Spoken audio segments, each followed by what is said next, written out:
Chapter 1. My First Home. The first place I can remember well was a pleasant field with a pond of clear water in it. Trees made shadows over the pond, and water plants grew at the deep end. On one side was another field, and on the other side we looked over a gate at our master's house, which stood by the roadside. At the top of our field were more tall trees, and at the bottom was a fast-running stream. While I was young, I lived on my mother's milk, but as soon as I was old enough to eat grass, my mother went out to work during the day and came back in the evening. There were 6 other young horses in the field, although they were older than I was. We all galloped together round the field and had great fun, but sometimes the others would kick and bite. "They are young farm horses, and haven't learned how to behave," my mother told me. "You are different. Your father is well known, and your grandfather twice won the most important race at Newmarket. Your grandmother was quiet and gentle, and you have never seen me kick or bite, have you? I hope you will grow up to be gentle and a willing worker, and never bite or kick." I have never forgotten my mother's advice. She was a clever and sensible old horse. Her name was Duchess, but our master often called her Pet. He was a good, kind man, and my mother loved him very much. Whenever she saw him at the gate, she trotted across. He used to pat her and say, "Well, old Pet, and how is your little darky?" I was a dull black colour, so he called me Darky. He sometimes brought a piece of bread for me, or a carrot for my mother, and I think we were his favourites. When I was 2 years old, something happened which I have never forgotten. It was early spring, and there was a light mist over the trees and fields. I and the other young horses were feeding at the lower end of the field when we heard the distant cry of dogs. The oldest among us lifted his head to listen. "There are the hounds," he said, and immediately raced off. The rest of us followed him to the top of the field, where we could see several fields beyond. My mother and another old horse were standing near. "They've found a hare," said my mother, "and if they come this way, we shall see the hunt." Soon the dogs were all racing down the field next to ours, making a loud yo, yo, yo, yo sound at the top of their voices. After them came men on horses, some in green coats, and all galloping as fast as they could. Suddenly the dogs became silent, and ran around with their noses to the ground. "They've lost the smell of the hare," said the old horse. "Perhaps it will escape." But the dogs began their yo, yo, yo, yo again, and came at full speed towards our field. Just then, a hare, wild with fear, ran towards the trees. The dogs jumped over the stream and ran across the field, followed by the huntsman. 6 or 8 jumped their horses over the stream, close behind the dogs. Before the hare could get away, the dogs were upon her with wild cries. We heard a terrible scream, and that was the end of the hare. One of the men picked her up and held her by the leg. She was covered in blood, but all the huntsmen seemed pleased. I was so greatly surprised that at first I did not see what was happening by the stream. But when I did look, I saw a sad sight. 2 fine horses were down, one in the stream and the other on the grass. One rider, who seemed unhurt, was climbing out of the water, but the other lay quite still. "His neck is broken," said my mother. "I can't understand why men are so fond of this sport.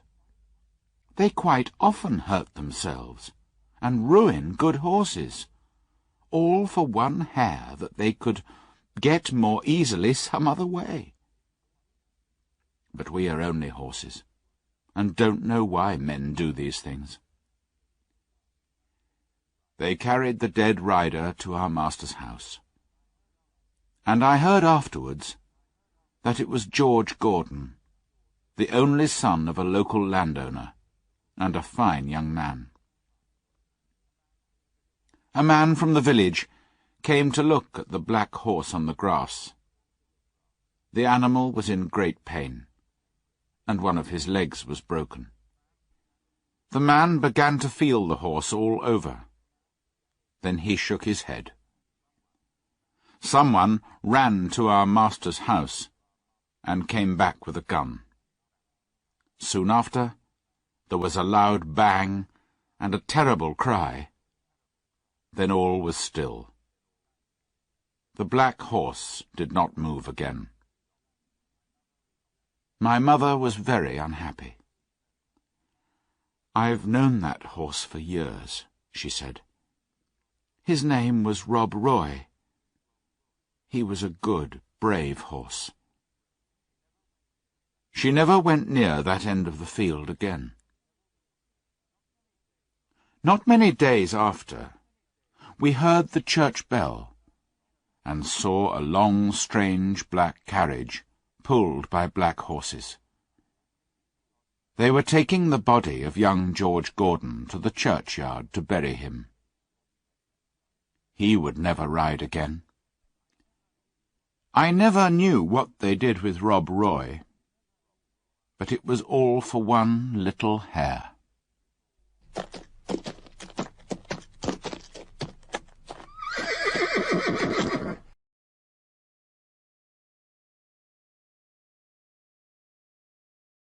Chapter 2. Birtwick Park. I was beginning to grow handsome. My coat was fine and soft, and was a shiny black. I had one white foot, and a pretty white star on my forehead. When I was 4 years old, Mr. Gordon came to look at me. He looked closely at my eyes, my mouth, and my legs, and then I had to walk and trot and gallop for him. "When he's been trained," Mr. Gordon said to my master, "he will do very well." My master liked to train his horses himself before selling them, and the next day my training began. To train a horse is to teach him to wear a saddle, and to carry a man, woman, or child on his back. The horse must also learn to wear a collar, and to stand still when it is put on. Then to have a carriage fixed behind him, and to go fast or slow, whichever his driver wishes. He must never bite, or kick, or talk to other horses, and must always do what his master tells him, however tired or hungry he feels. Like all horses that have grown up, I had to wear a bit and bridle. A bit is a great piece of cold, hard metal, as thick as a man's finger, which is pushed into a horse's mouth between his teeth and over his tongue, with the ends coming out at the corners. It is held there by straps, which go over the horse's head, under his neck, round his nose, and under his chin. Reins, which the rider holds, are fastened to each end of the bit. Slowly, with my master's kind words and gentle ways, I learned to wear my bit and bridle. Next there was the saddle. My master put it on my back very gently, then fixed the straps under my body, speaking quietly to me all the time. Then one morning he got on my back and rode me round the field on the soft grass. He did this every day until I was used to it. Then he took me to the village, where a man fixed metal shoes onto each hoof. My feet felt heavy and strange, but I got used to this too. There were more new things to wear.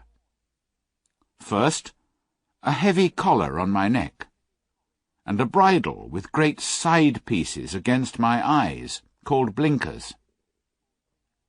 With these on, I could only see in front of me. But in time I got used to everything, and could do my work as well as my mother.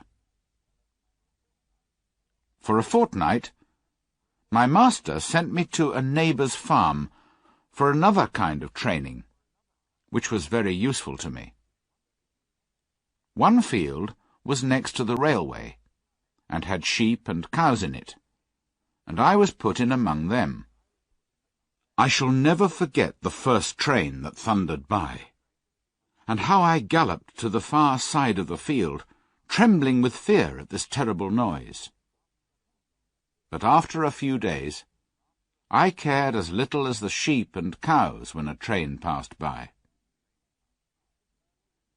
It was early in May when a man came to take me away to Mr. Gordon's house. My master said, "Good-bye, Darky. Be a good horse, and always do your best." I put my nose into his hand, and he patted me kindly. And then I left my first home. Mr. Gordon's house, which was called the Hall, stood in Birtwick Park, near the village. We went into the park through a large gate, then trotted along a smooth road between some trees to the house and gardens. Beyond this were the stables. There was room for many horses and carriages. My stable had 4 good stalls and a large window. It was very pleasant. The first stall was called a loose box, where a horse is not tied up all the time, but is free to move around as he likes. It is a great thing to have a loose box. The groom put me into it, and gave me some oats. Then he patted me, spoke kindly, and went away. In the stall next to mine stood a little fat grey pony. "Hello," I said. "What is your name?" "Merrylegs," he said, turning round. "I'm very handsome. I carry the young ladies on my back, and sometimes I take Mrs. Gordon out in one of the carriages. Are you going to live next to me in the box?" "Yes," I said. "Then I hope you are well behaved," he said. "I don't like anyone who bites." A horse's head looked over from the stall beyond. It was a tall, brown mare, and she did not look pleased. "So it's you who's turned me out of my box," she said. "I'm sorry," I said, "but the man put me in here, so it's not my fault. I don't want to argue with anyone. I just wish to live in peace." Later, Merrylegs told me about the tall brown mare. "Ginger has a bad habit of biting people," he explained. "One day she bit James in the arm, and Miss Flora and Miss Jessie, the children, were afraid to come into the stable after that. If you don't bite, I hope they'll start to come again." I told him that I never bit anything except grass, and could not understand why Ginger bit people. "And no one was ever kind to her before she came here," said Merrylegs. "John and James do all they can to please her, and our master is never unkind. I'm 12 years old, and I know that there isn't a better place for a horse all round the country than this.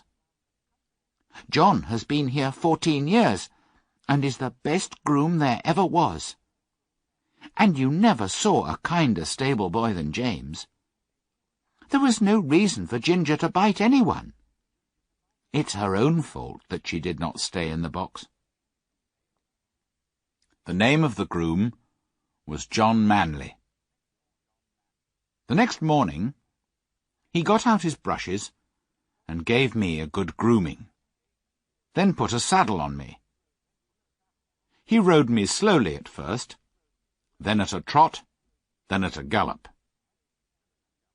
As we came back through the park, we met Mr. and Mrs. Gordon. They stopped, and John jumped off. "Well, John, how does he go?" said Mr. Gordon. "He's a fine horse, sir," said John. "He's fast, but the lightest touch of the rein will guide him. They were shooting birds near Highwood, and a gun went off close by. He pulled up a little, but I just held the rein, and he wasn't frightened at all. It's my opinion he was never frightened or beaten when he was young." "Good," said Mr. Gordon. "I'll ride him tomorrow." I remembered my mother's advice, and the next day I tried to do exactly what my master wanted me to do. He was a very good rider, and when he came home, his wife was waiting for him at the door. "How do you like him, my dear?" she asked. "I have never ridden a more pleasant horse," answered Mr. Gordon. "What shall we call him?" "What about Blackbird? Like your uncle's old horse," said his wife. "He's far handsomer than Blackbird," said Mr. Gordon. "Yes," she said, "he's quite a beauty. And he has a kind, intelligent face. Shall we call him Black Beauty?" "Black Beauty?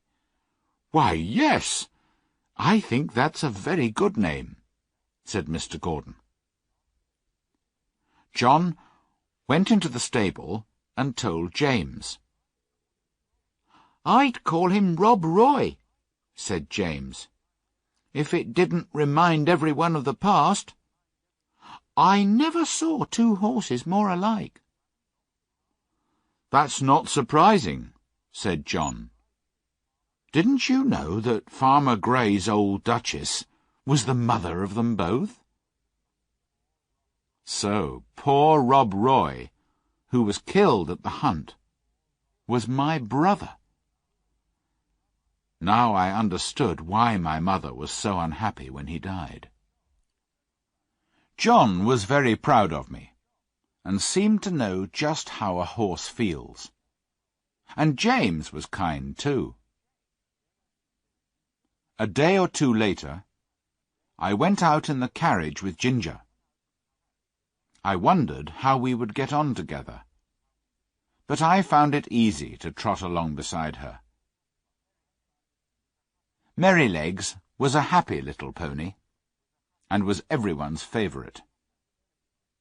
We were soon great friends, and I became quite happy in my new home.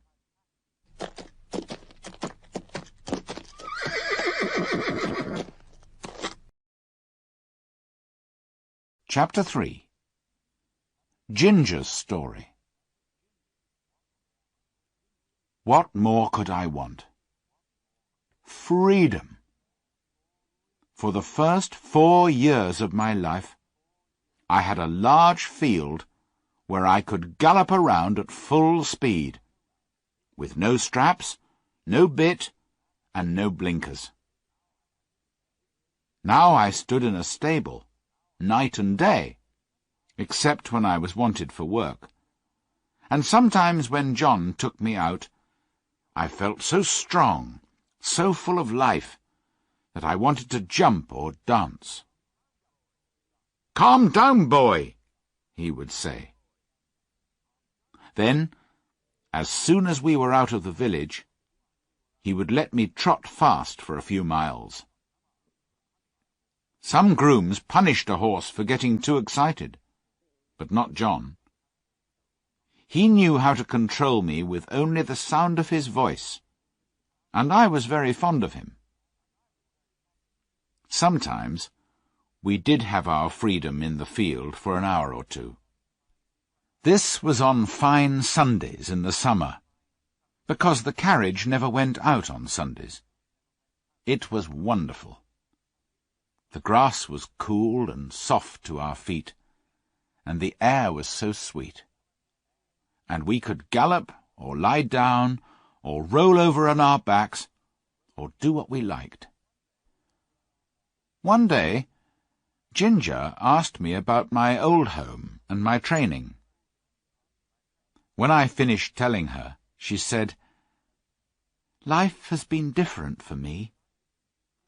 I was taken from my mother when I was young, and there was no kind master like yours to look after me. I had a bad time when I was trained. Several men caught me in a corner of the field, and one held my nose so hard that I could only just breathe. Then another pulled my mouth open to put the bit in, and I was pulled along and beaten from behind. They didn't give me a chance to understand what they wanted. The old master, Mr. Ryder, knew about horses, but he gave up most of the business to his son, who was tall and strong, but not gentle. They called him Samson, and he said that no horse could throw him out of the saddle. One day he made me run round the field on a long rein until I was very tired and miserable. The next morning he did the same again. Then he put a saddle and bridle on me, and a new kind of bit into my mouth. The new bit was very painful, and I pulled away and stood up on my back legs, which made him very angry. He stayed in the saddle and beat me with a whip. But after a long and terrible battle, I threw him off and galloped to the other end of the field. I watched him go into the stable, but no one came to fetch me. Time went on, and the sun was very hot. I was hungry and very thirsty. At last, just as the sun was going down, the old master came out with some oats. He spoke kindly, and held out the oats for me to eat, then patted me gently, and looked at the blood on my sides where Samson had whipped me. "Poor girl," he said, then led me to the stable. Samson was there. "Keep out of the way," said the master. You've done a bad day's work for this horse, with your bad temper. A bad-tempered man will never make a good-tempered horse. He led me into my box and took off my saddle and bridle. Then he called for some warm water and gently cleaned the blood from my sides. After that, he often came to see me. But a man called Joe went on training me. He was quiet and thoughtful, and I soon learned what he wanted. After my training, Ginger went on, I was bought by a dealer to match another horse of my colour. But then we were sold to a man in London who drove us with a bearing rein, a rein to hold our heads up unnaturally high, and to keep them there for hours and hours, until the pain was terrible. We had to wear 2 bits instead of 1, and mine was so sharp that it made my mouth bleed. Sometimes we waited for hours, while our master or mistress was at parties or the theatre, and if we weren't patient, the driver would whip us. "Didn't your master care about you at all?" I said. "Only about how we looked," replied Ginger. "He knew very little about horses. The driver told him I had a bad temper, but would soon get used to the bearing rein. I was willing to work and learn, but they were so cruel that it made me angry. Then I broke away from the carriage one day, and that was the end of that place. I was sold to another man, but he had a groom as bad-tempered as Samson. He hit me across the legs with his stable brush if I didn't move quickly. I hated him, and one day when he made me angry, I bit him. He never came into my stall after that, and I was soon sold again. A dealer heard of me, and said he thought he knew one place where I should do well. "It's wrong for a fine horse to go bad like that," he said. "And I was brought here, not long before you came. Of course, it's very different here. But who knows how long it will last? I've decided that all men are my natural enemies." I was sorry for Ginger.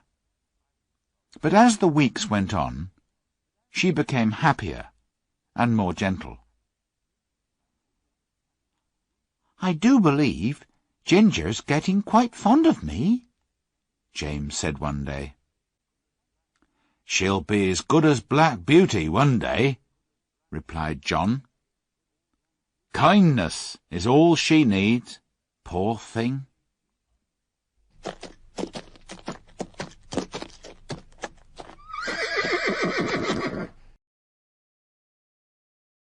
Chapter 4. Kindness and Cruelty.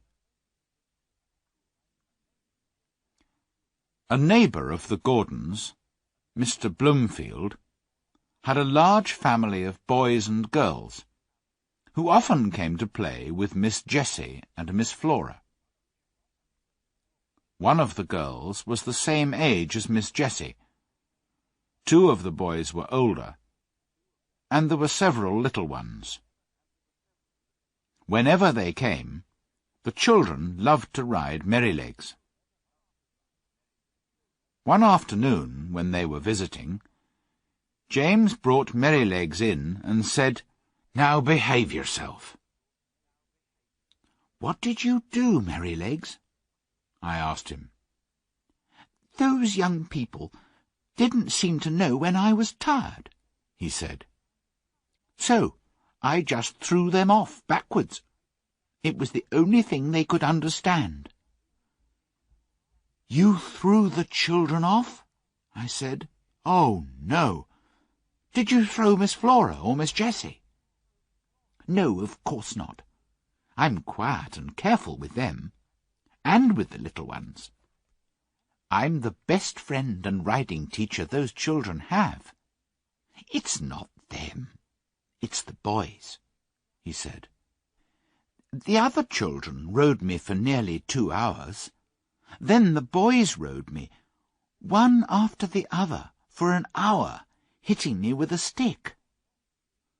I didn't get annoyed, but I did get tired, so I stopped once or twice to let them know. But boys think a horse is like a machine, and can go on as long and as fast as they want it to. They never think that we get tired. As one was whipping me, I stood up on my back legs, and he fell off. He got on again, and I did the same. Then the other boy tried, and I put him down on the grass. They're not bad boys, and don't mean to be cruel, but they have to learn. When they told James, he was angry to see those big sticks, and told the boys not to use them again. I would give those boys a good kick, said Ginger. I know you would, said Merrylegs, but they expect me to look after those children, and they expect me to be good-tempered, and I will be. You never had a place where they were kind to you, Ginger, and I'm sorry for you. But good places make good horses, and I wouldn't make our people angry for anything. If I started kicking people, they would very quickly sell me, perhaps to someone cruel. I hope that never happens. I often wondered why Sir Oliver, the oldest horse in the stable, had so short a tail, only about 20 centimetres long. And one day I asked him, "Did you have an accident?" "It was no accident," he said angrily. "My long and beautiful tail was cut off when I was a young horse. At that time, some owners thought it was fashionable." "How terrible," I said. "Yes, terrible and cruel," said Sir Oliver. "Now I can never brush the flies off my sides or back legs, and all because of fashion. Some owners cut off the tails of their dogs to make them look brave, or cut their pretty little ears to make them look fashionable. They don't cut off the ends of their children's ears, do they? Why do they think it's all right to do these things to their animals?" Mr. Gordon was never cruel, and he would not stand by and watch others be cruel to animals. We were riding home one morning, when we saw a big man driving towards us in a small carriage, pulled by a beautiful little pony. As he got to the park gates, the pony turned towards them. Without warning, the man pulled the pony's head round so roughly that the little animal almost fell over. Then he began to whip the pony angrily. The animal tried to move forward, but the man held it back and continued to whip it. "Sawyer!" shouted my master. The man looked up. He was a builder, who often came to the park to do work. "He's too fond of going his own way," he told my master. "He's not supposed to turn in through your gates. The road is straight on." "You often drive that pony to my house," said my master. "It only shows that the horse is intelligent and remembers these things." How could he know you weren't going there today? I've never seen a horse beaten so cruelly, or with so much anger. What will people think of you, Sawyer? As well as hurting the horse, you hurt your own good name. Do you want people to think of you as a cruel, bad-tempered man? We went home slowly, and I could tell by his voice that the master was unhappy at what we had seen.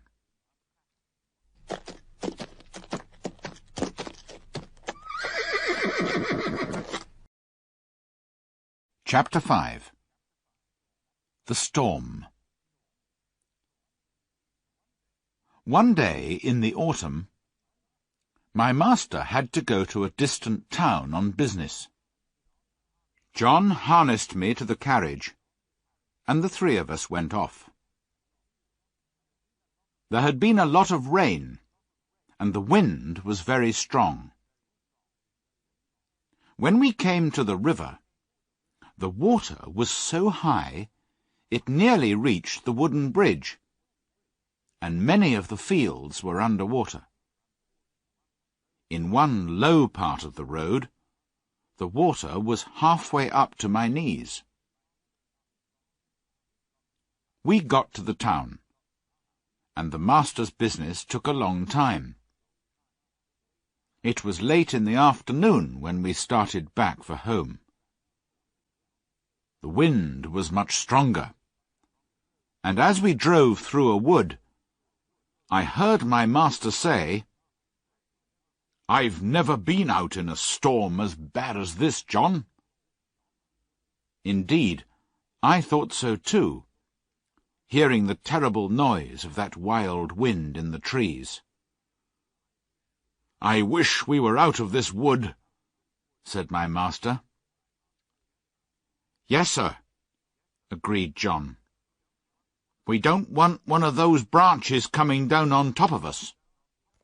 But just as he finished speaking, there was a great noise of wood breaking, and a big tree came crashing down through the other smaller trees, and fell across the road right in front of us. I was very frightened, and I stopped immediately. But I didn't turn round or try to run away. John jumped out and quickly ran to my side. "What can we do now, John?" said my master. "We can't drive over the tree, or get round it, sir," said John. "We'll have to go back to the crossroads, and take the longer road round to the wooden bridge. It will make us late, but the horse isn't tired." It was nearly dark when we got to the wooden bridge.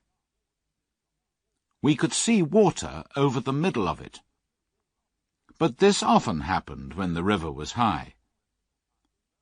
But the moment my feet touched the first part of the bridge, I was sure something was wrong, and I stopped suddenly. "Go on, Beauty," said my master, and he touched me with the whip. I did not move, so he hit me sharply, but I would not go forward.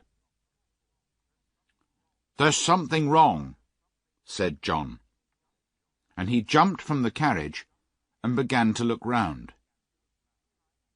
He tried to lead me forward. "Come on, Beauty! What's the matter?"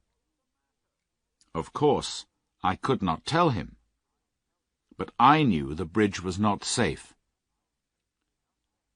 Just then, a man ran out of the house on the other side of the bridge. "Stop! Stop!" he cried. "What's the matter?" shouted my master. "The bridge is broken in the middle," said the man, "and part of it was carried away. If you come across, you'll fall in the river."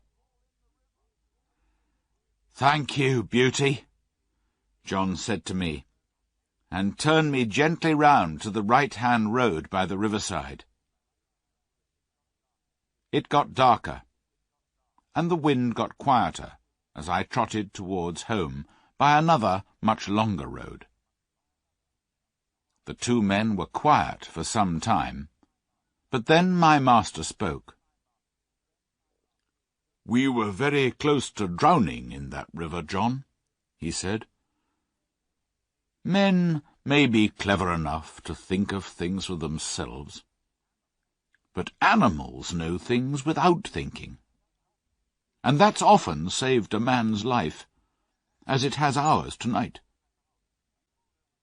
People don't realize how wonderful their animals are, nor do they make friends with them as they should." When we arrived back at Birtwick Park, the mistress ran out to meet us. "I've been so worried," she said. "Are you all right? Did you have an accident?" "We nearly did," said my master. "But Black Beauty was cleverer than we were, and saved us all from drowning." One morning, early in December, the master came to the stable with a letter in his hand, looking very serious. "Good morning, John," he said. "Tell me, does James work hard, and do what you tell him to do?" "Yes, sir, always," replied John. "And he doesn't stop work when your back is turned?" "Never, sir." "And if he goes out with the horses, does he stop to talk to friends, or go into houses where he has no business, leaving the horses outside?" said the master. "No, sir," said John. "And if anybody has said that about James, I don't believe it. I never had a pleasanter, more honest young man in this stable." The master smiled, and looked across at James, who was standing by the door. "James, I'm glad John's opinion of you agrees with my own," he said. "I've had a letter from my wife's brother, Sir Clifford Williams. He wants me to find him an honest young groom who knows what he's doing. The man who drives his carriage is getting old, and needs a young man who will work with him and be able to do his job one day. How old are you?" 19 next May, sir," said James. "That's young. What do you think, John?" "It is young, sir," said John. "But he's tall and strong. He doesn't have much experience of driving, but he has a light touch and a quick eye." "Well, James," said the master, "talk to your mother at dinner-time, and let me know what you want to do." A few days later, it was agreed that James would go to Clifford Hall in a month or 6 weeks, and for the next few weeks he drove the carriage. We went in and out of town, through busy streets, and to the railway station, where the road was narrow, and there were lots of other carriages hurrying to and from the station. Then my master and mistress decided to visit some friends who lived about 75 kilometres from our home. "You can drive us, James," said my master.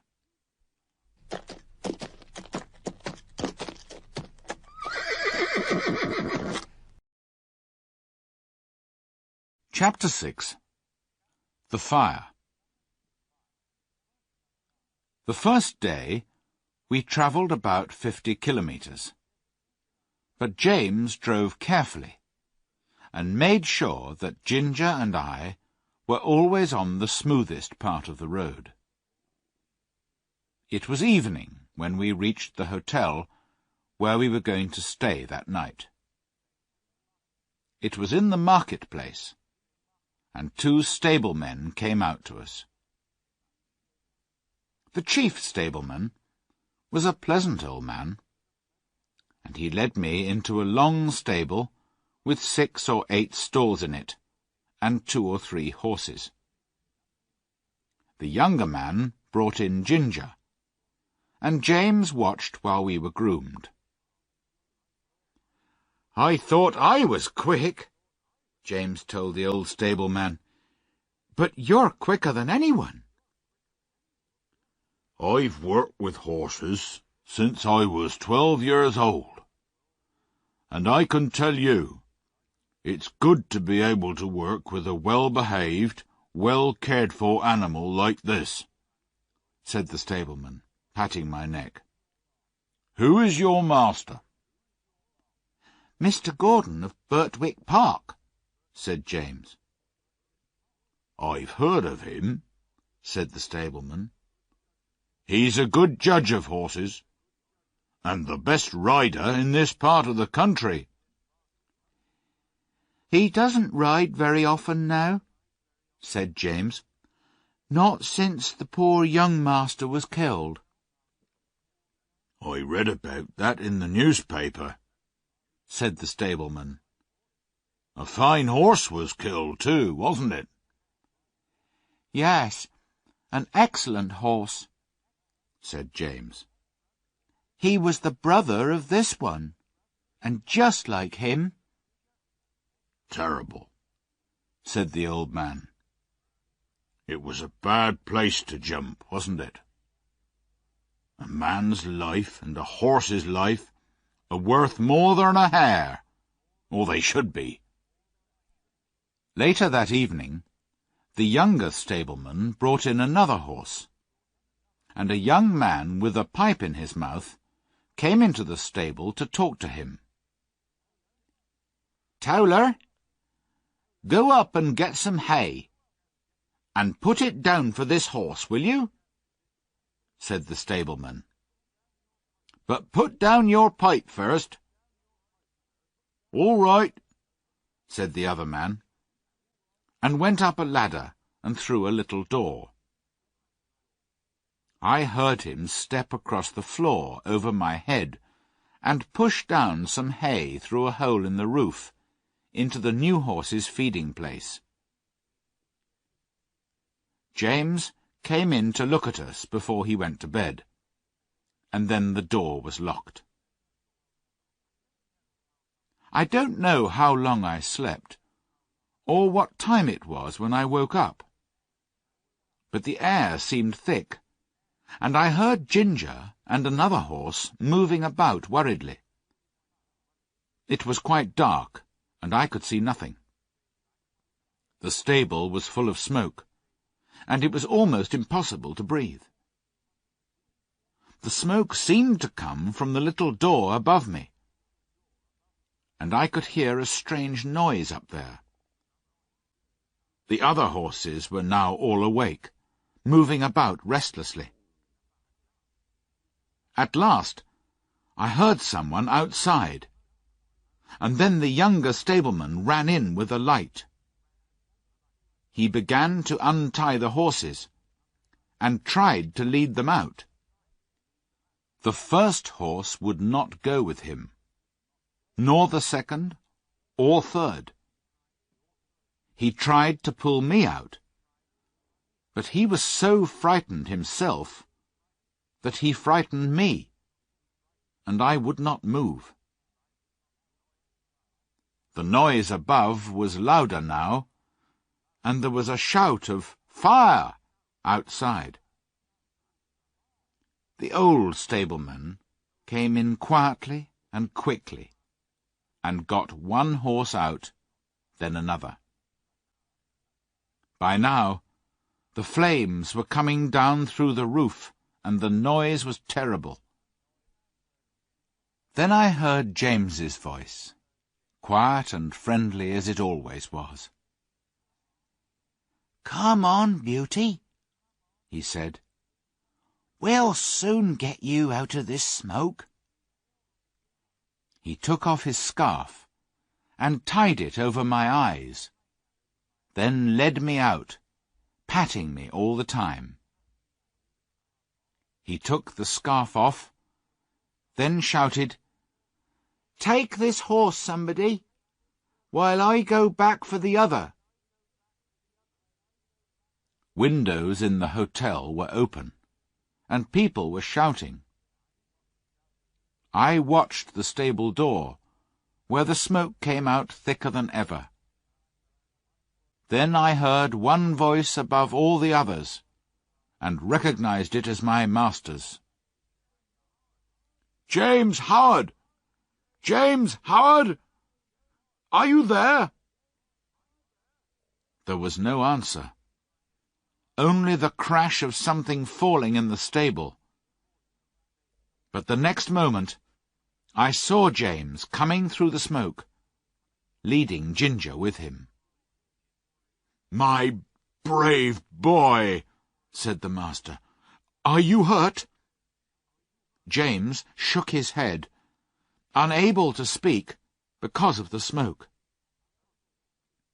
Suddenly, I heard the sound of wheels and galloping horses. "It's the fire engine!" shouted someone. 2 horses ran past me, pulling the heavy fire engine. The fireman jumped out, and we went quickly into the wide, quiet marketplace, out of their way. The master led us to a large hotel on the other side, where a stableman came to take us in. Then the master hurried off to find his wife. The next morning, he came to see how we were, and to speak to James. I did not hear much, but James looked very happy, and the master looked proud of him. How did the fire start? Someone said they saw Dick Towler go into the stable smoking a pipe, but that when Dick came out he didn't have it.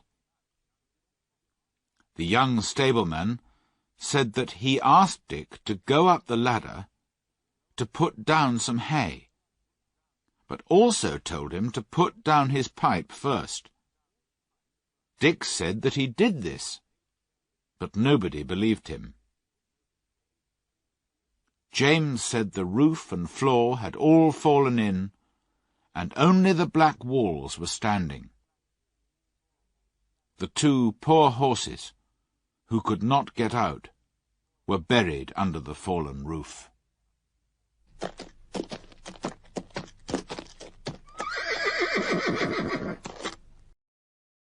Chapter 7. Joe Green. The rest of our journey was very easy, and the next evening we reached the house of our master's friend, where a groom took us to a comfortable stable. We stayed 2 or 3 days, then returned home. John was glad to see us, and we were glad to see him. "I wonder who will come in my place," said James. "Little Joe Green," said John. "He's only 14.5, but he has a kind heart and wants to come, so I've agreed to try him for 6 weeks." The next day, Joe Green came to learn all he could before James left. He was a nice, happy boy, and always came to work singing. But then the day came when James had to leave us. "I'm leaving a lot behind," he said sadly to John. "My mother, and you, a good master and mistress, and the horses. and I shan't know anybody at the new place." "It's hard to leave your home for the first time," said John. "But if you get on well, which I'm sure you will, your mother will be proud of you." Everyone was sorry to lose James, but Joe tried hard to learn, and John was pleased with him. One night, I woke up to hear the stable bell ringing loudly.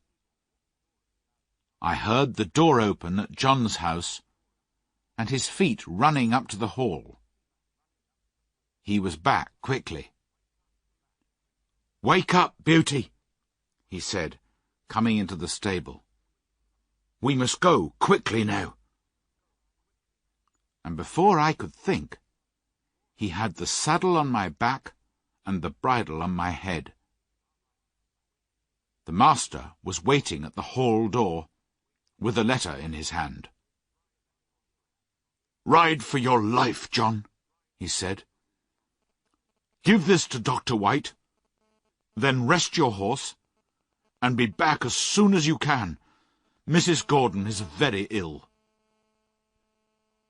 Away went John and I, through the park, through the village, and down the hill. There was a long piece of flat road by the riverside, and John said, "Now, Beauty, do your best." I needed no whip, and for 2 miles I galloped as fast as I could, perhaps even faster than my grandfather, who won the race at Newmarket. When we came to the bridge, John slowed me down a little and patted my neck. "Well done, Beauty," he said. Then I was off again, as fast as before. The air was cold, and the moon was bright, and it was a pleasant night. We went through a village, then a dark wood, then uphill, then downhill, and after 12 kilometres we came to the town. It was 3 o'clock when we stopped by Dr. White's door. John rang the bell, then knocked on the door like thunder. A window was pushed up, and Dr. White's head appeared. "What do you want?" he said.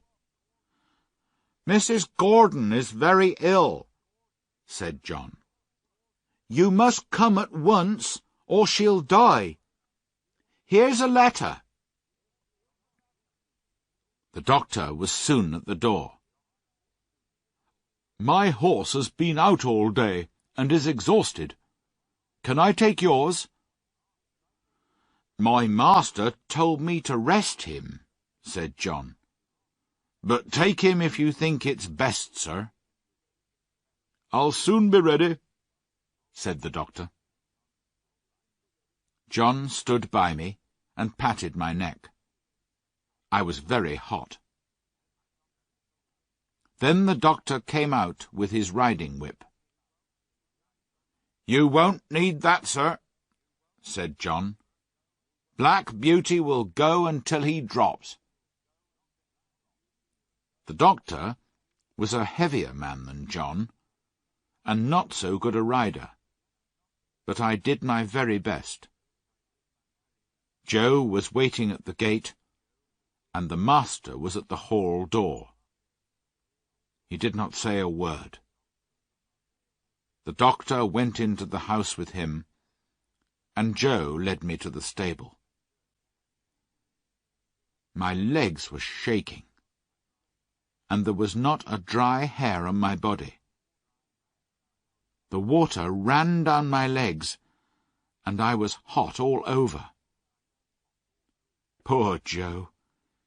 He was young and knew very little. He did the best he could, cleaning my legs and my chest, but he did not put a warm cloth on me.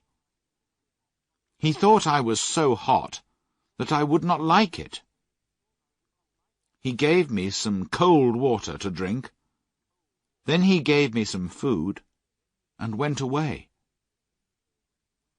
Soon I began to shake and tremble with cold, and I ached all over.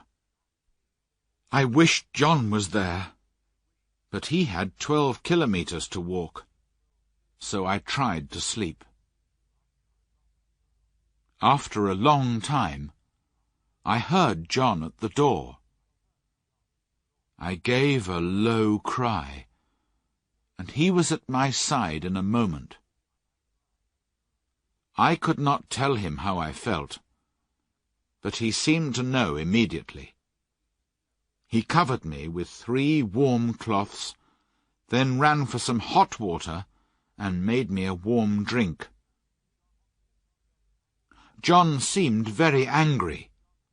"Stupid boy," he said to himself over and over again. "No cloth put on, and I suppose the water was cold, too. Boys are no good." I became very ill, and could not breathe without pain. John looked after me day and night, and my master often came to see me too.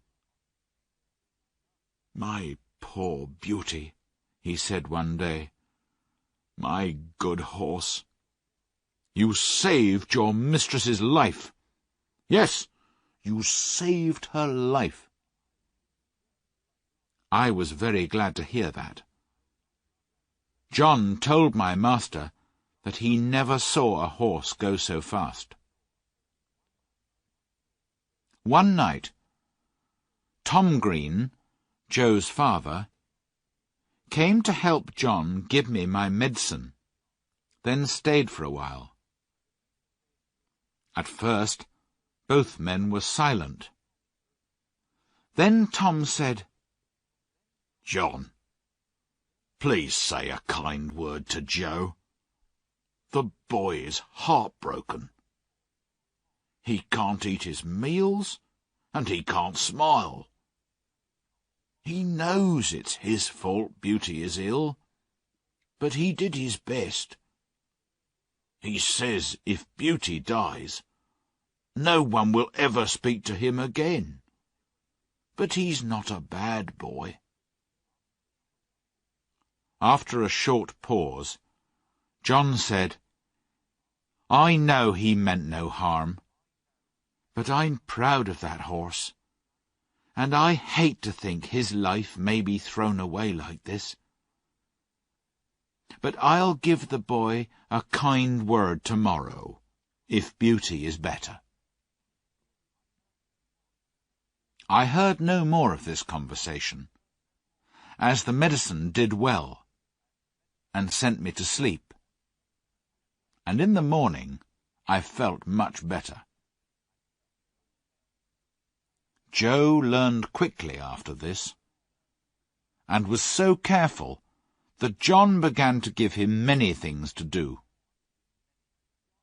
One day John was out, and the master wanted a letter taken immediately to a gentleman's house about 5 kilometers away.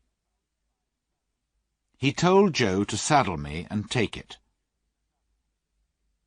The letter was delivered, and we were returning through a field where we saw a cart full of bricks. They were so heavy that the wheels of the cart were half buried in the soft ground, and the horses could not move the cart at all. The man leading the horses was shouting and whipping them without stopping. "Don't whip the horses like that," Joe shouted at him. "The wheels are half buried and won't move. I'll help you take some bricks out to make the cart lighter." "Mind your own business," said the man angrily. He was in a terrible temper, and more than half drunk. Joe turned me and we galloped towards the house of the brickmaker, Mr. Clay.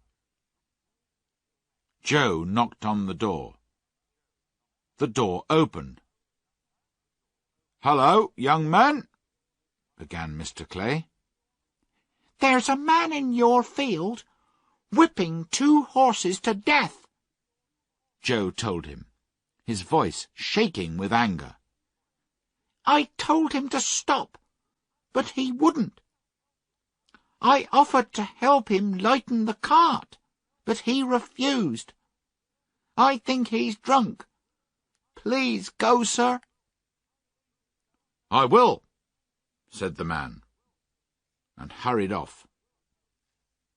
When we got home, Joe told John all about it. "You did the right thing," said John. "Many people would ride by and say it was none of their business.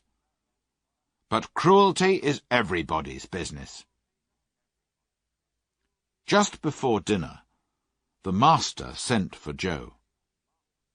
The drunken man was accused of cruelty to horses, and Joe was wanted to tell his story to the police. "I'll tell it gladly," said Joe.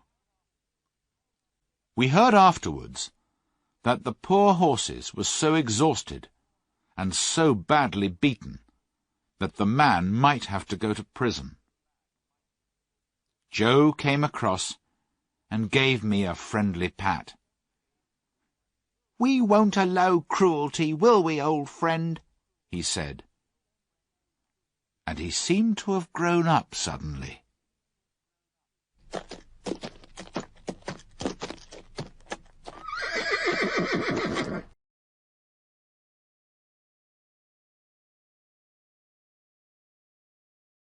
Chapter 8. Earl's Hall Park. I lived at Birtwick Park for 3 happy years. But then changes came.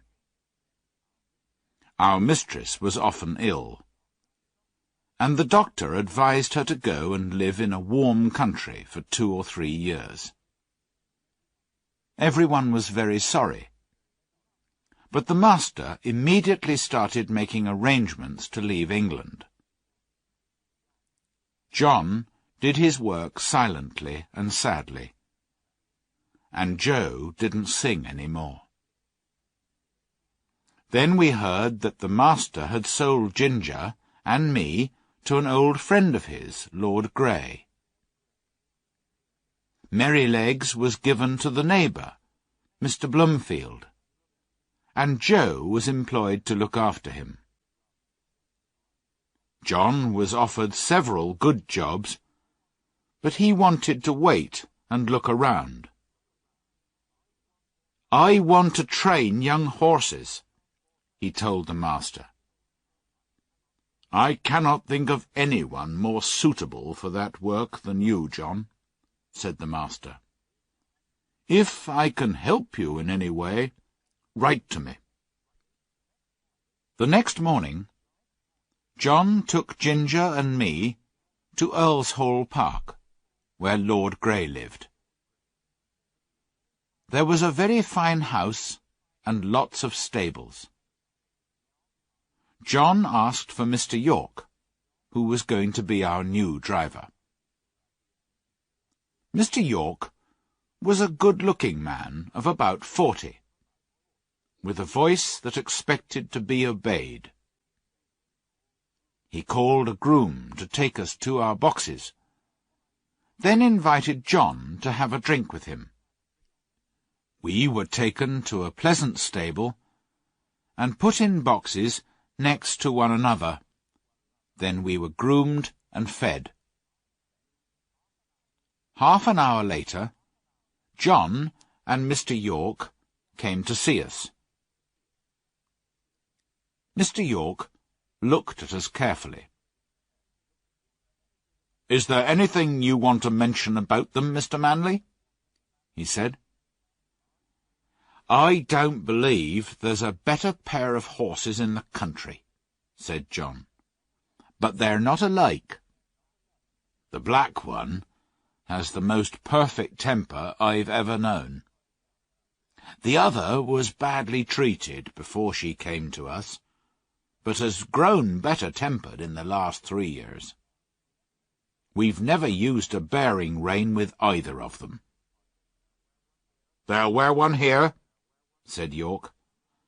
"Lady Grey follows the fashion, and if her horses are not reined up tight, she doesn't like it."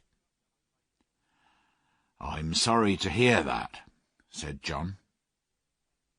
He came to pat each of us for the last time. I held my face close to him, which was all I could do to say goodbye. And then he was gone, and I have never seen him since. Lord Grey came to look at us the next day, and seemed pleased. He heard what John had said about us. "Keep an eye on the mare," he said to York. "Don't make the bearing rein too tight at first, and I'll mention it to my wife." In the afternoon, we were harnessed to the carriage, and Lady Grey came out and looked at us. She was a tall, proud-looking woman, and did not look pleased, but she said nothing, and got into the carriage. The bearing rein annoyed me, but did not pull my head any higher than I was used to carrying it. I was worried about Ginger, but she seemed quite happy. But the next afternoon, when Lady Grey came down the steps, she said, "York, you must put those horses' heads higher. They don't look nice." "I'm sorry, my lady," said York, "but they have not been reined up for 3 years. But if it pleases you, I can take them up a little more." "Do that," she said. That day we had to pull the carriage up a steep hill. I wanted to put my head forward to make the work easier, but I couldn't. "Now you can see what it's like," said Ginger when we came back. "If it doesn't get any worse, I shall say nothing, but I won't have the rein pulled up tight." Each day the bearing reins were shortened a little more. Then one day Lady Grey came out later than usual, and said, "York, when will you get those horses' heads up? Pull them up at once, and let's have no arguing." York came to me first, and made the rein very tight. Then he went to Ginger.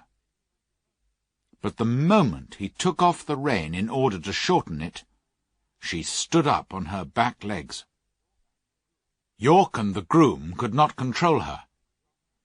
She kicked herself out of the carriage and fell down, kicking me on the leg as she went.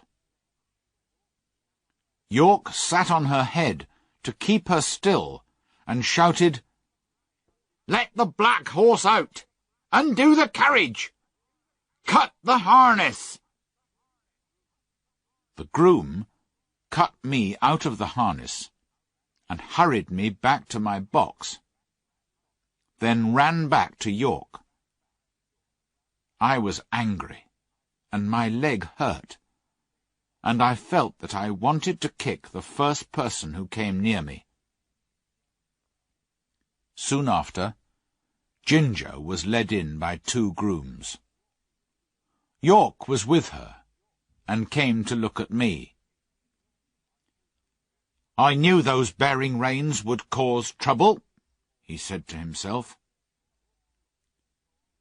He saw where I had been kicked, and washed the place gently with hot water to help the pain. Lord Grey was angry when he heard what had happened. He blamed York for taking orders from the mistress, and York said that he would take orders only from Lord Grey himself from now on. But things went on the same as before, except that Ginger was never put into the carriage again. I pulled it with a horse called Max, who was used to the tight rein. But those 4 months pulling Lady Grey's carriage were terrible. The sharp bit cut into my tongue and mouth. The rein hurt my neck and made it difficult to breathe, and I felt tired and very miserable. In the spring, Lord Grey and some of his family went up to London and took York with them. 2 daughters remained at the Hall. Lady Harriet never went out in the carriage, and Lady Anne preferred riding on horseback with her brother or cousins. She chose me for her horse, and I enjoyed these rides, sometimes with Ginger, sometimes with Lizzie, a horse liked by the young gentleman. There was a gentleman called Blantyre staying at the Hall, who always rode Lizzie, and was so pleased with her that Lady Anne wanted to try her. "I don't advise it," said Blantyre. "She's too easily frightened for a lady to ride." "My dear cousin," said Lady Anne, laughing, "I've been riding horses since I was a baby, and have followed the hounds many times. Now help me up." So Blantyre helped her into the saddle, then climbed on me. Just as we were moving off, Lady Harriet asked for a message to be taken to Dr. Ashley in the village. The village was about 2 kilometres away, and the doctor's house was the last one in it. Blantyre got off to open the gate for Lady Anne, but she said, "I'll wait here for you." He went off, and we waited. There was a field with an open gate on the opposite side of the road, and at that moment some young horses came trotting out. They were wild and excited, and there was a boy behind them waving a large whip. Suddenly, one of the young horses ran across the road and banged into Lizzie's back legs. She gave a violent kick, nearly unseating Lady Anne, and immediately galloped away at full speed. I gave a loud neigh for help, and made a noise with my feet, until Mr. Blantyre came running out of the doctor's house. He saw Lizzie and Lady Anne, now far away down the road, and quickly jumped into the saddle, and we raced after them. For about 2 kilometres, the road was straight. Then it turned to the right, before becoming 2 roads. Long before we came to the bend, Lady Anne was out of sight.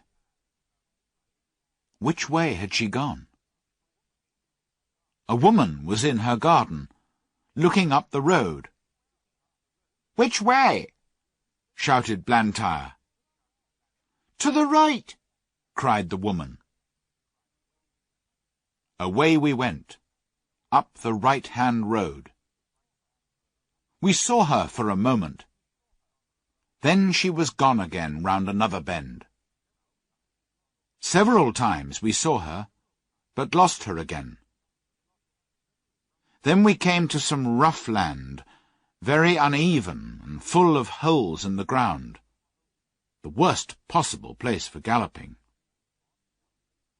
On this open ground we could now see Lady Anne clearly, her long hair flying out behind her in the wind, and slowly we began to catch up. there was a wide ditch ahead, and I was sure it would stop them. But without a pause, Lizzie jumped it and fell. I cleared the ditch and landed safely. Lady Anne was lying on the ground, not moving. Blantyre jumped down beside her and called her name, but there was no reply. Her face was white, and her eyes were closed. "Annie, dear Annie, do speak," he cried. There were 2 men cutting grass close by, and they saw Lizzie galloping away without a rider, and came across. "Can you ride?" Blantyre asked one of them. "I'm not a good horseman, sir," he said, "but I'll do my best." "Ride this horse to the doctor's, and ask him to come immediately. Then go on to the hall," said Blantyre. "Tell them all you know, and ask them to send a carriage." The man climbed into my saddle, and we galloped off. I tried not to shake him about too much, and he soon discovered that he needed no whip. There was a lot of excitement at the hall when they heard what happened. I was put into my box, the saddle and bridle were taken off, and a cloth was thrown over me. 2 days later, Blantyre came and patted me. "You did well," he said. "I'm sure you knew Annie was in danger. She must ride only you from now on." From this, I knew that my young mistress was out of danger, and would soon be able to ride again.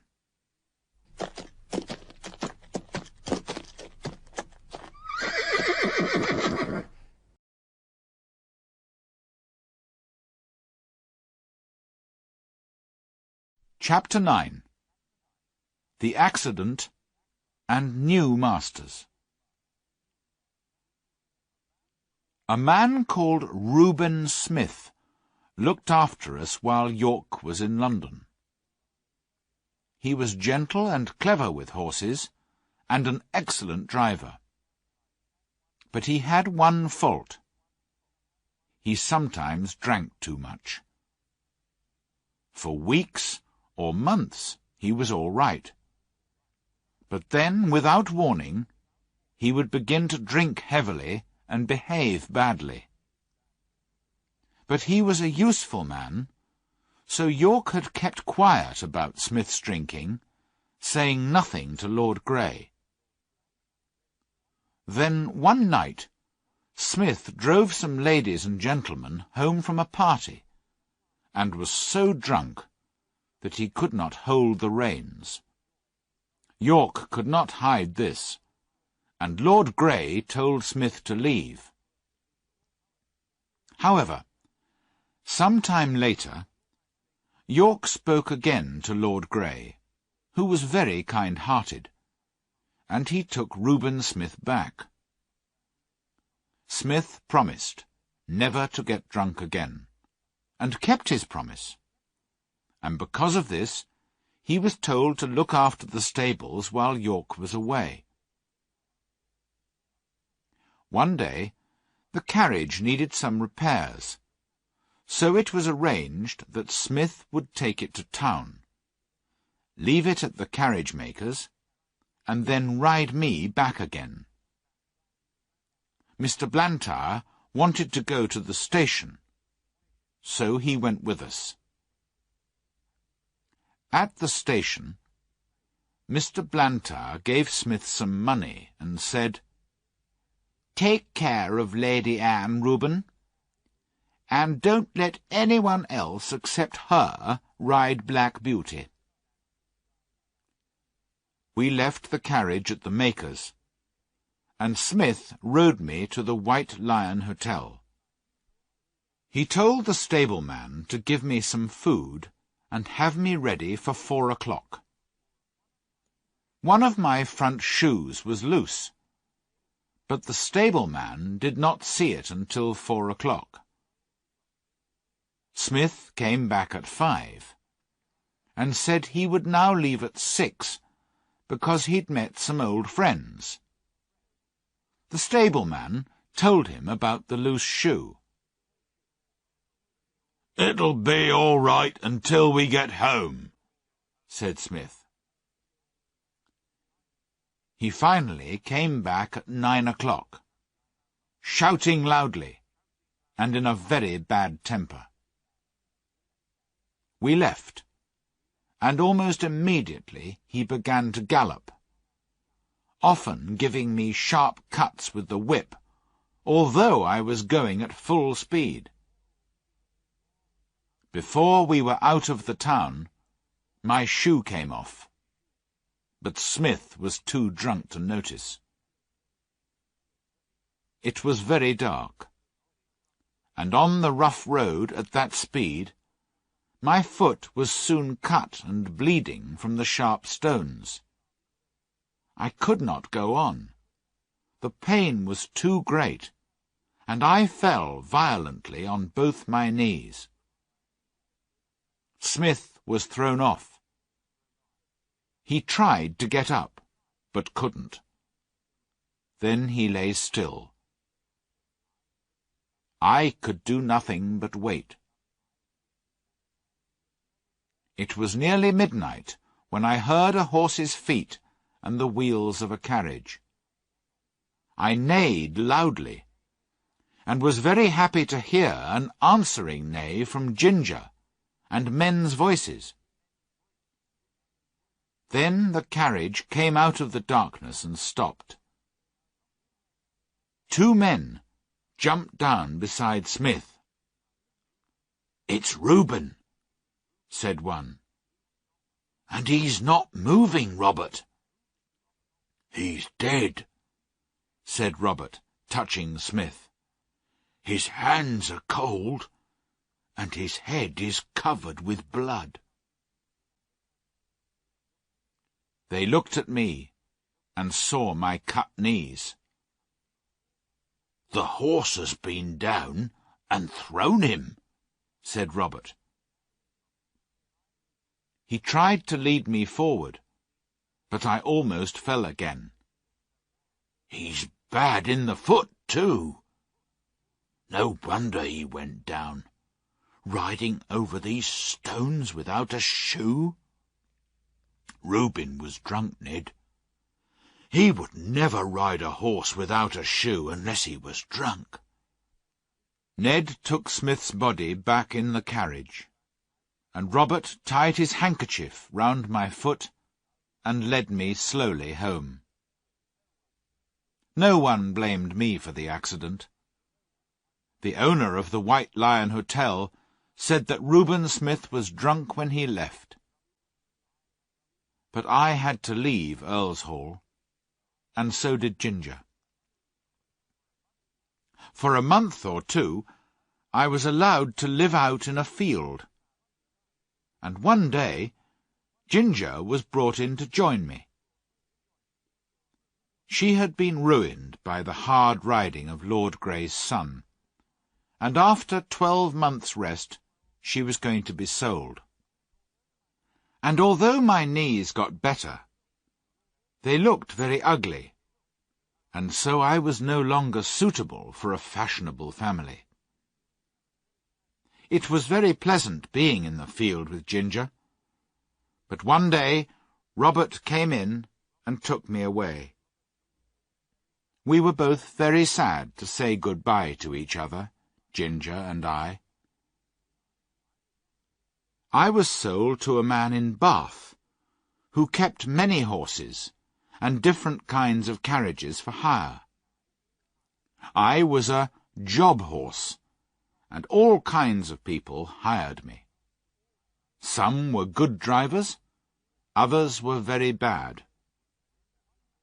Then one man persuaded my master to sell me to a friend of his who wanted a safe, pleasant horse for riding. And so, that summer, I was sold to Mr. Barry. Mr. Barry knew very little about horses, but he hired a comfortable stable for me, and a man called Filcher to look after me. He ordered the best oats, and plenty of other good food for me to eat too. For a while, all went well, but then there seemed to be fewer oats and more grass in my meals. The grass food, though very good, was not enough to keep me strong and healthy. However, I could not say anything, and it went on for about 2 months. Then one afternoon, my master rode into the country to see a friend, a gentleman farmer who knew about horses, and who looked very closely at me. "Your horse doesn't look as well as he did when you first had him, Barry," he said, feeling my neck and shoulders. "See how wet and warm he is, after just a gentle ride. My groom says that horses are never in good condition in the autumn," said my master. "But this is only August," said the farmer. "With your light work and the good food, he shouldn't be like this. I don't know who eats your oats, my friend," he went on, "but I doubt that your horse gets any of them. I advise you to watch your groom more closely." Oh, how I wanted to speak! I wanted to tell my master where his oats went to. My groom came every morning at 6 o'clock, bringing his little boy with him. The boy carried a basket and went into the room where the oats were kept. I would see them filling a bag with oats and putting the bag into the basket. 5 or 6 mornings after the visit to the farmer, the boy left the stable with his basket of oats, but came back soon after looking frightened, with 2 policemen holding his arms. "Show me where your father keeps the food for his chickens," one policeman said to the boy. The boy began to cry, but there was no escape. Moments later, the policeman found another empty bag, like the one in the boy's basket, and they took Filcher away with them. That was the last I ever saw of him. Another groom was employed, but he was very lazy about cleaning, and I became thin and unhealthy from standing in a wet, dirty stable. After all this trouble with grooms, Mr. Barry decided to stop keeping a horse, and I was sent to a horse fair, a place where hundreds of horses were bought and sold, and more lies were told, I think, than in any other place in the country. That day I was lucky. I was bought for £25 by a man called Jeremiah Barker, but everyone called him Jerry, and I shall do the same.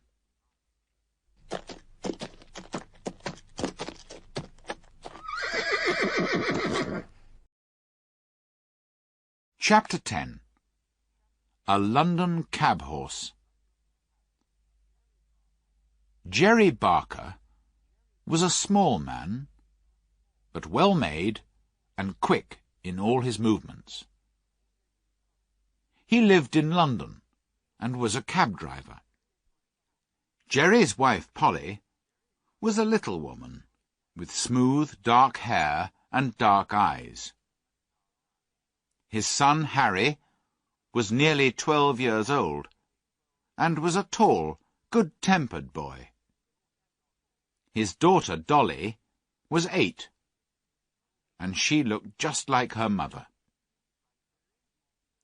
Jerry had his own cab and 2 horses, which he drove and groomed himself. His other horse was a tall, white animal called Captain. The next morning, Polly and Dolly came to see me. Harry had helped his father since early that morning, and had already decided that I would be a good horse.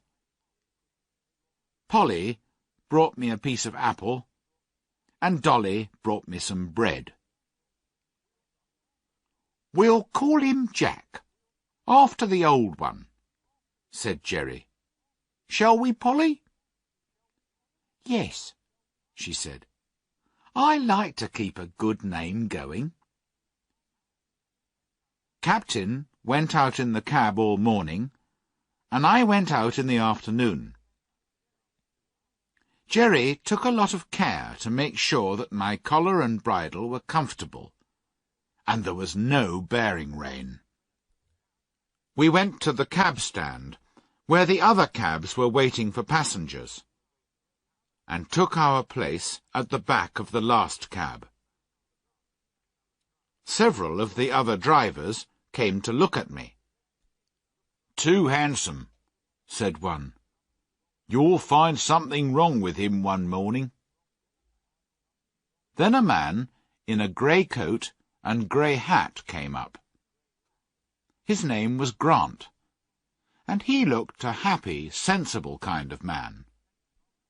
He had been longer on the cab stand than any of the other men, so they let him through to have a look at me, and waited for his opinion.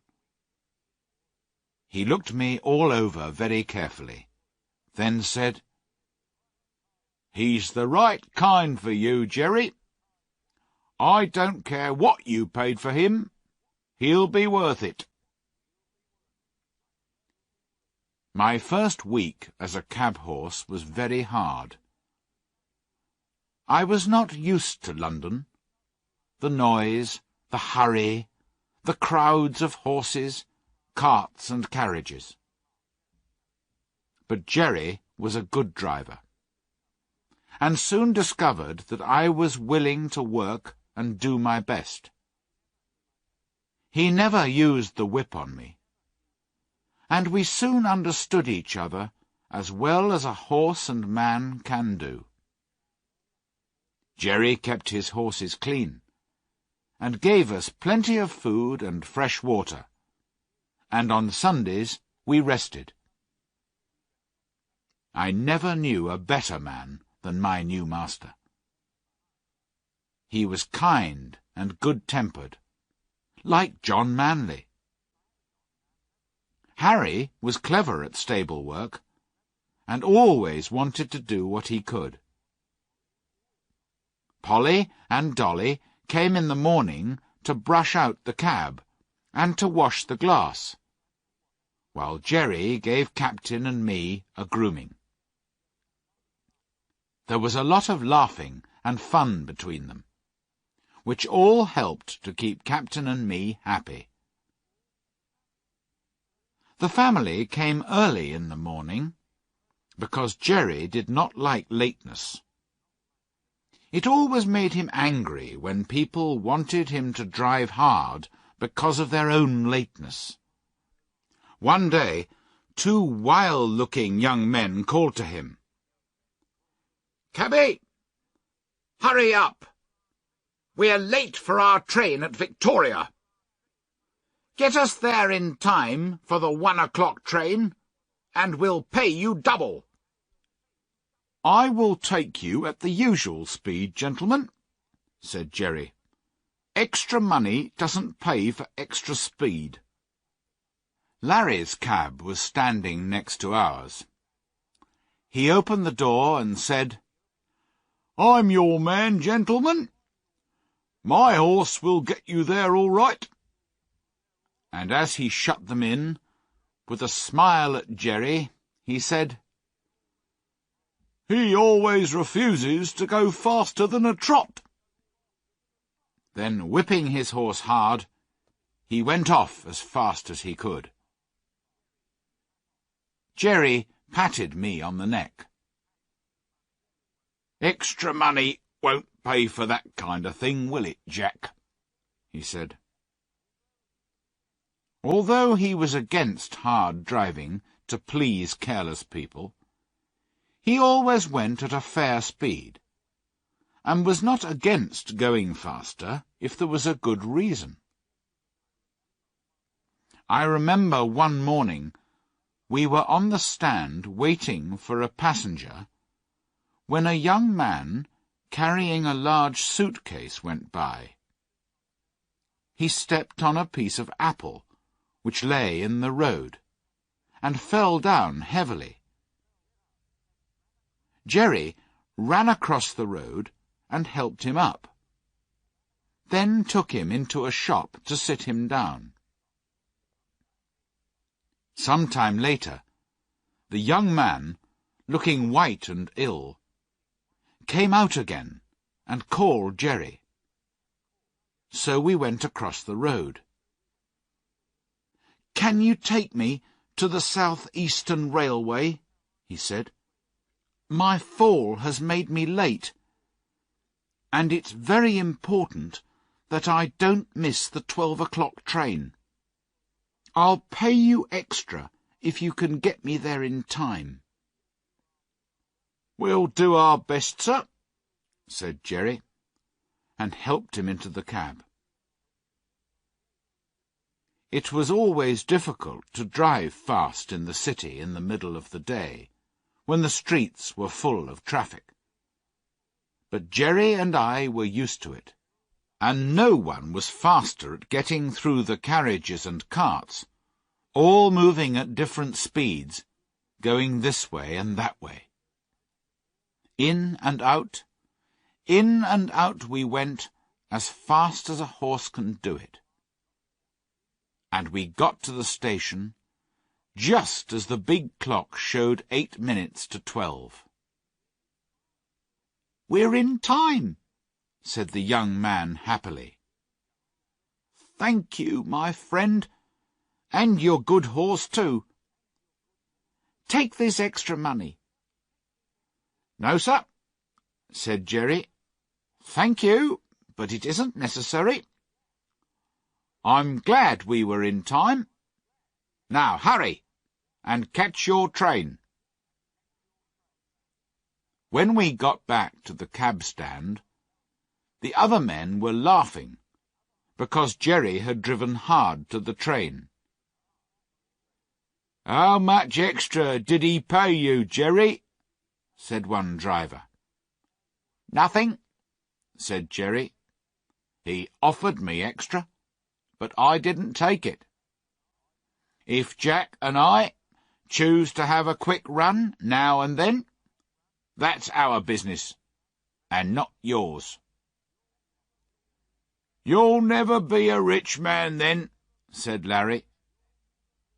"Perhaps not," said Jerry, "but I'll be a happy one." "And you, Larry," added Mr. Grant, "will die poor, because you spend too much money on new whips, beating your poor horse until it's exhausted, and then you have to buy another one." "Well, I've never had good luck with my horses," said Larry. "And you never will," said Mr. Grant. "Good luck is very careful who she travels with, and mostly chooses those who are kind and sensible. That's my experience, anyway." He turned round again to his newspaper, and the other men went back to their cabs. Winter came early, with snow, rain, or strong winds almost every day for weeks. Jerry sometimes went to a coffee shop near the cab stand, and sometimes Dolly came with some hot soup that Polly had made for him. One cold, windy day, Dolly was waiting for Jerry to finish his soup when a gentleman came towards us. Jerry started to give the soup bowl back to Dolly and was just going to take off my warm cloth when the man said, "No, no, finish your soup, my friend. I can wait in the cab until you've finished." Jerry thanked him, then came back to Dolly. "That's a real gentleman, Dolly," he said. "He has time and thought for the comfort of a poor cab driver." Jerry finished his soup. Then we took the man to Clapham. After that, he took our cab several times, and often came to pat me. It was very unusual for anyone to notice a cab horse, and I was grateful. Another day, the gentleman saw a cart with 2 horses standing in the street. The driver was not with them, and I don't know how long they had been standing there.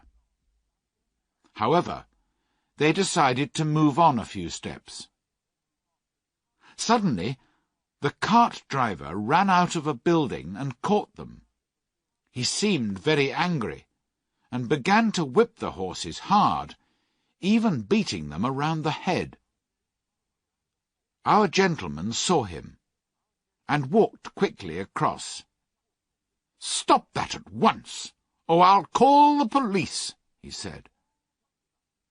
The driver was drunk, and he began to shout, but he stopped whipping the horses. Meanwhile, our gentleman wrote down the name and address that was on the side of the cart. "Why do you want that?" shouted the driver. Our gentleman didn't answer. He came back to the cab. "Many people have thanked me for telling them how their horses have been used," he told Jerry. "I wish there were more gentlemen like you, sir," said Jerry. "They are needed in this city."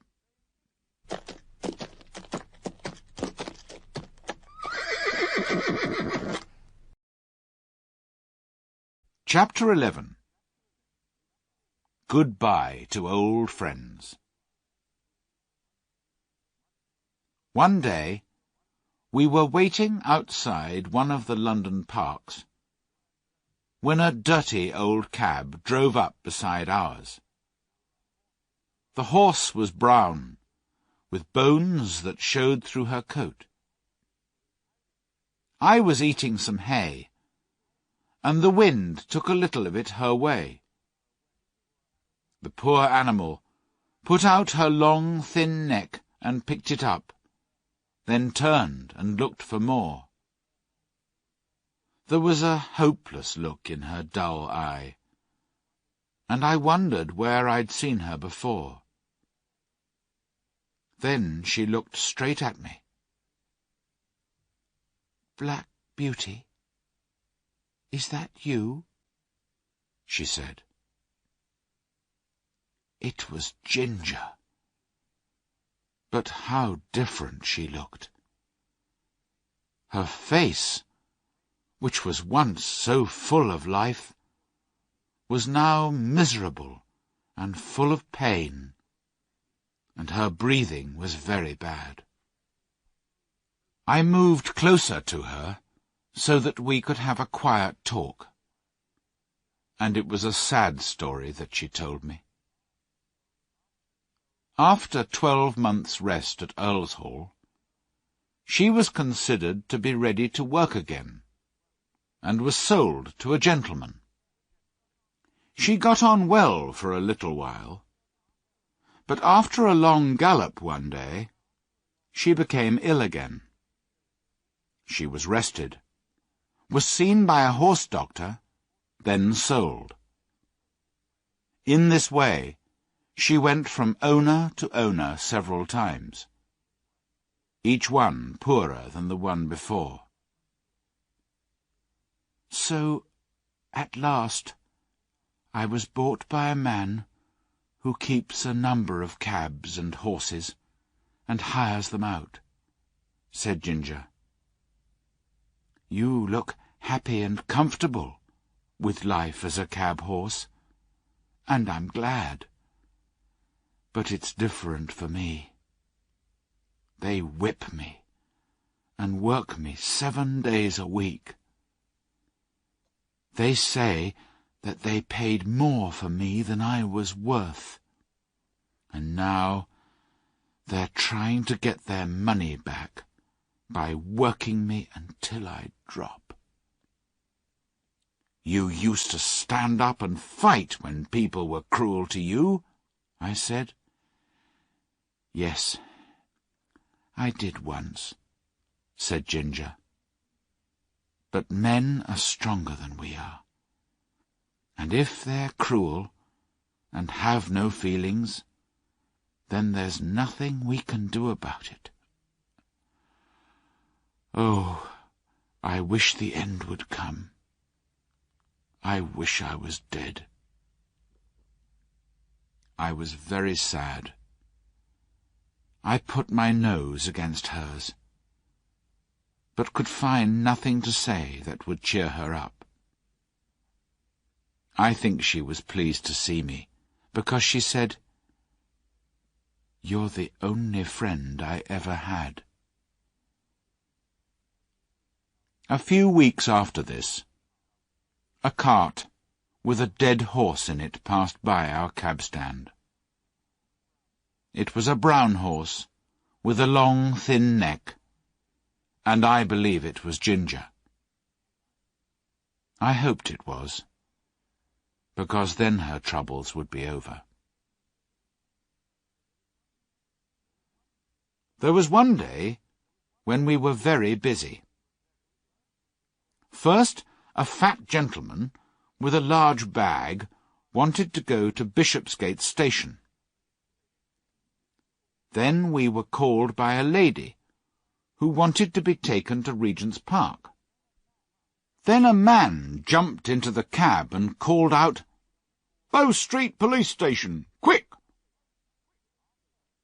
After another journey or two, we came back to the cab stand, and Jerry gave me some food, saying, "We must eat when we can on days like this, Jack." And he took out the meat and bread Polly had given him. But neither of us had eaten many mouthfuls before a poor young woman came along the street. She was carrying a child, and she looked lost and worried. "Can you tell me the way to St. Thomas's Hospital, please?" she asked. "I have to take my little boy there, and I'm a stranger in London." The little boy was crying as she spoke. "He's in great pain and can't walk, but the doctor says that if I can get him to the hospital, then perhaps he'll get well again." "You can't carry him through the crowds," said Jerry. "It's 5 kilometres, and that child is heavy." "I'm strong," said the woman. "I think I can manage, if I know the way." "You can't do it. Just get into this cab, and I'll drive you there. Don't you see that it's beginning to rain?" "No, sir, I can't do that," she said. "I've only just enough money to get me home again." "Listen," said Jerry. "I've got a wife and children at home, and I'd be ashamed of myself if I let a woman and a sick child put themselves in danger. Get in the cab, and I'll take you for nothing." "Oh, how kind you are," said the woman, and began to cry. Jerry opened the door, but 2 men ran up, calling out, "Cab!" "It's taken," said Jerry. But one man pushed past the woman and jumped in, followed by the other. "This cab is already taken, gentlemen," Jerry said again, "by this lady." "Lady," said one of the men unpleasantly, looking at the woman's poor clothes. "She can wait. Our business is very important. And anyway, we were in first, and we'll stay in." A smile came over Jerry's face as he shut the cab door. "Stay in as long as you like, gentlemen. I can wait while you rest yourselves." He walked over to the young woman who was standing nearby. "They'll soon be gone. Don't worry," he said, laughing. And he was right. When the two men realized that they were going to have a very long wait, they got out, calling Jerry all kinds of bad names. After this, we were soon on our way to the hospital. "Thank you 1,000 times," said the young woman, as Jerry helped her out of the cab. "I hope your child will soon be better," said Jerry.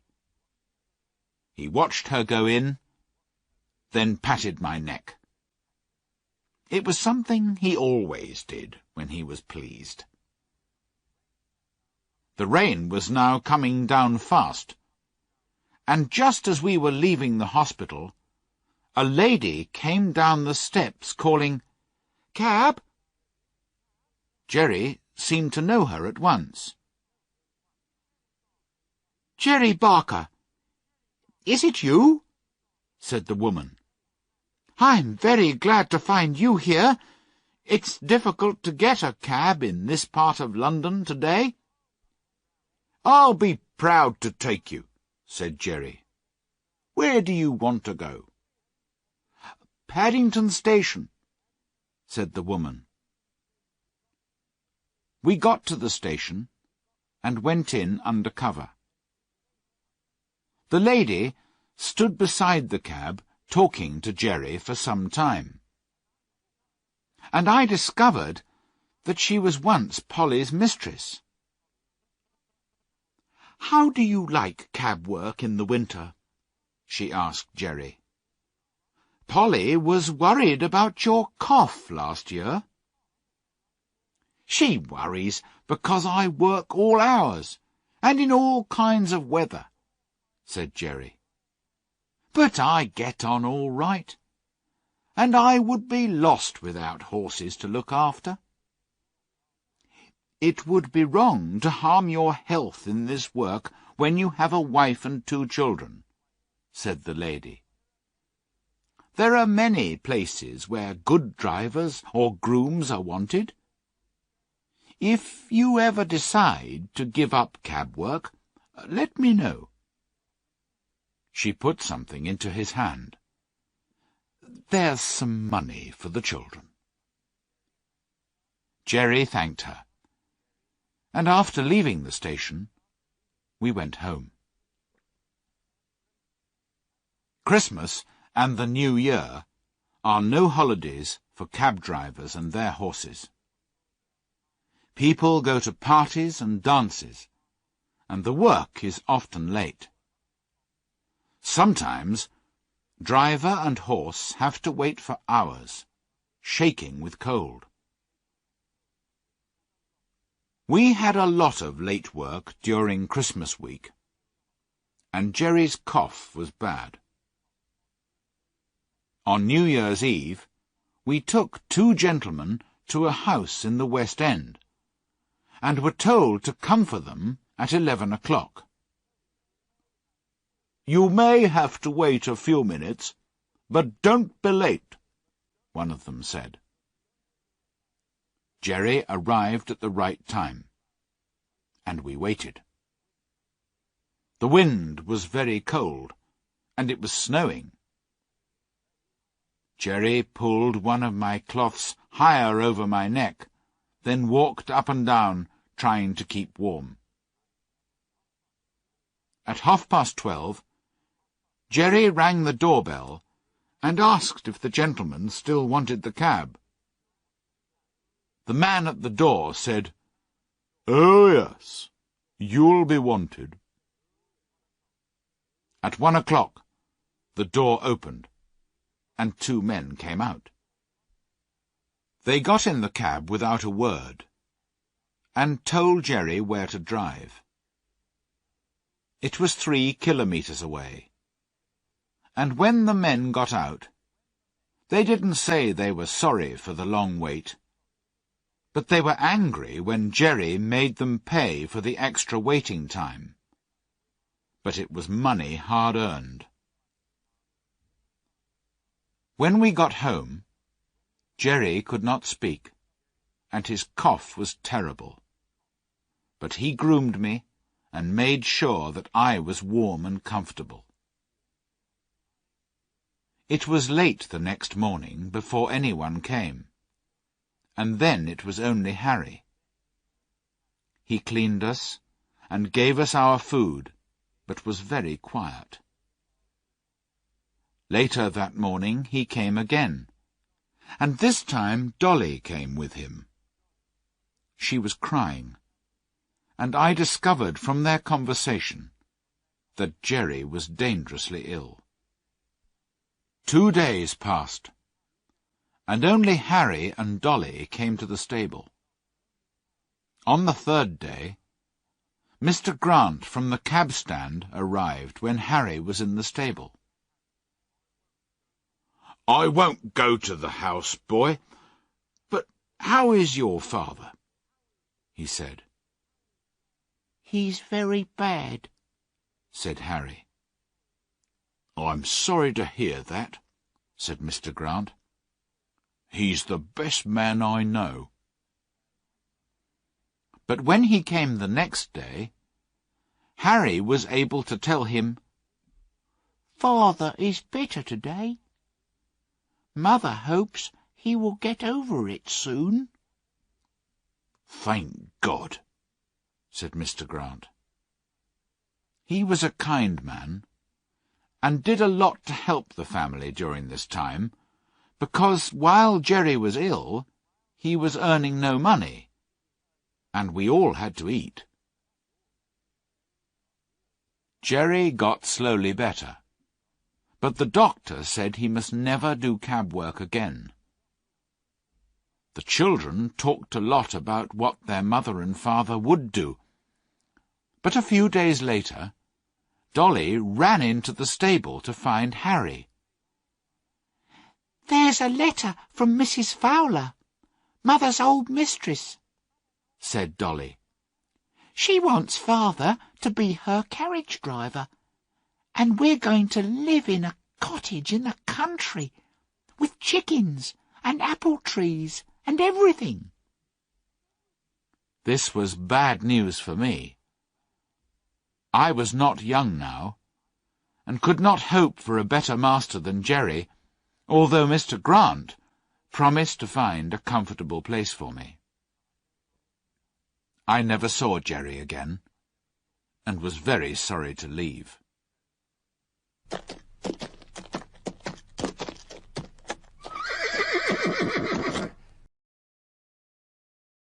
Chapter 12.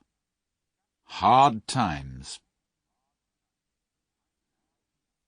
I was sold to a baker who Jerry knew, but the baker's cart driver was a man called Jakes, who drove with the bearing rein up.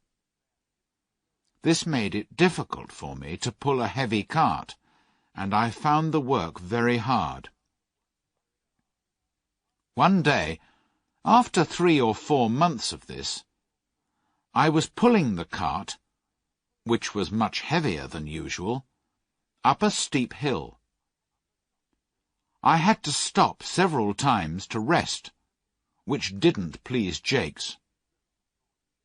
"Move on, you lazy horse, or I'll make you!"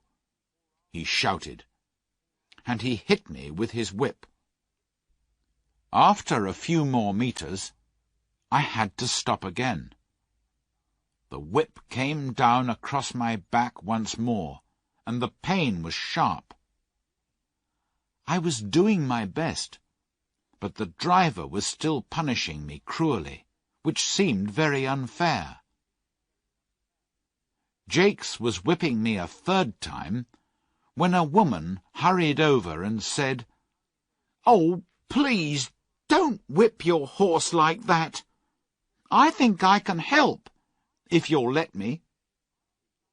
Jakes laughed. "Oh?" "He can't use all his strength when his head is held back with that bearing rein," the woman went on. "If you take it off, I'm sure he'll do better." "Anything to please a lady," said Jakes, smiling. The rein was taken off, and I moved my head up and down several times to help my aching neck. "Poor boy! Is that what you wanted?" said the woman, patting me. She turned to Jakes. "If you speak to him kindly and lead him on, I believe he'll do better." Jakes took the rein, and I put down my head and moved on. I pulled the cart up the hill, then stopped to take a breath. "Well, that helped," said Jakes. "But if I went without a bearing rein all the time, the other cart drivers would laugh at me. It's fashionable, you see." "It's better to start a good fashion than to follow a bad one," said the woman. "Many gentlemen don't use bearing reins now." She gave me another pat on the neck and walked on. After that, Jakes always took off my bearing rein when I was going up a hill, and that made my life easier. But pulling heavy carts day after day slowly began to exhaust me, and a younger horse was brought in to do my work. I was sold to another cab owner, whose name was Nicholas Skinner. He was hard on his drivers, and they were hard on the horses. We worked long hours, had no Sunday rest, and it was a hot summer. My driver was just as hard as his master, and he had a cruel whip with something sharp at the end, which often cut me and made me bleed. It was a terrible life, and sometimes, like poor Ginger, I wished I was dead. One day I nearly got my wish. We were at the railway station, when a family of 4 people hired us. There was a noisy man with a lady, a little boy, a young girl, and a lot of heavy luggage. "Father," said the young girl, "this poor horse can't take us and all our luggage. He's too tired." "Oh, he's all right, miss," said my driver. He put a heavy box on the cab with the other luggage. "Father, please take a second cab," said the girl. "I'm sure this is very cruel." "Grace, get in at once, and don't be stupid," said her father. "The driver knows his own business." My gentle friend had to obey, and box after box was lifted up and put on the top of the cab, or next to the driver. Then the driver hit me with his whip, and we moved out of the station. The cab was very heavy, and I had not eaten or rested since early that morning. I did my best, and got along quite well until we came to Ludgate Hill. By then I was exhausted, and the heavy cab was too much for me. My feet went from under me, and I fell heavily, knocking all the breath out of me. I lay quite still, because I could not move. Indeed, I expected to die. There were angry voices above me, and luggage was taken off the cab, but it was all like a dream. I thought I heard the girl's voice saying, "Oh, that poor horse! It's all our fault." Someone loosened my bridle and collar, and another voice said, "He's dead. He'll never get up again."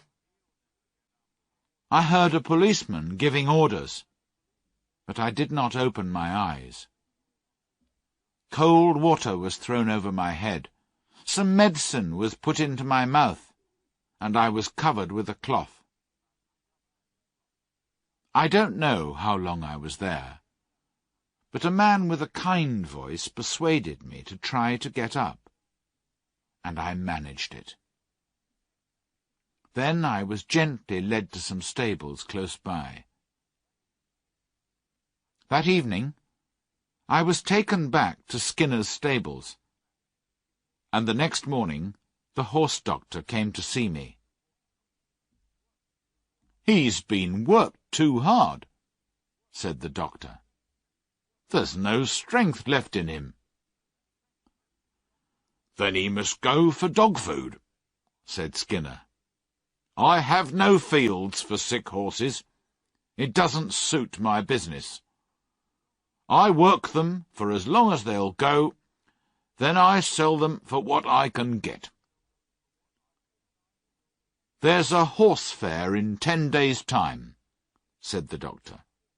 "If you rest him and give him food, he may get better, and then you may get more than his skin's worth." Luckily for me, Skinner took the doctor's advice, and after rest and food, I began to feel better.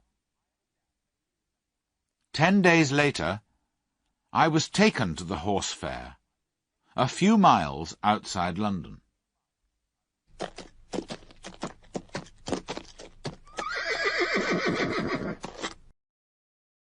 Chapter 13.